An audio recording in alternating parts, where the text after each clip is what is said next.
Bunu bil ki, sən bu dünyaya əzab çəkmək üçün gəlməmisən. Sənin özünə vaxt ayırmağa haqqın var. İldə bir dəfə saat yarım ayırırsan, 120 manat götürürsən, gəlirsən. Saat yarıma sənin qarşın 120 manata tam dəyişir.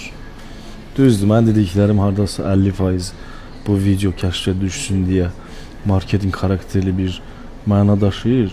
Amma ki, gəlin razılaşaq ki, mənim dediyimdə haqq var. Siz layiqsiniz, siz gözəl göstərməyə layiqsiniz, özünüzə vaxt ayırmağa layiqsiniz, haqqınız var.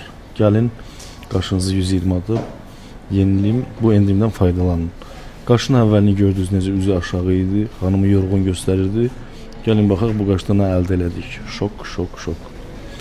Həmin qaşdan görün biz nə əldə elədik. Bayaq gördüyünüz qaşdır ya.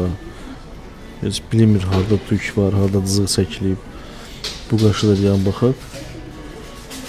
Tam təbii. Yaxından baxdığımız halda da biz görə bilərik ki, dəndən çəkilən dızıqlar var burada. Qeyd edim ki, bura tam keçəldir. Bu yerdə yəni konkret tük yoxdur. Özümdən şəkil çəkmişəm. Görürsünüz, öz tükü necə yetişirsə, elə o cür davam eləmişəm ki, bu təbii görsənsin. İnsan gözü çaşsın, bilməsin, harada tük var, harada şəkil çəkilib. Bu qaş da öz yerində səliqəli, dəndənliyi, heç bir səhv yoxdur, heç bir dızıq iki dəfə təkrarlanmır. Sizcə necədir?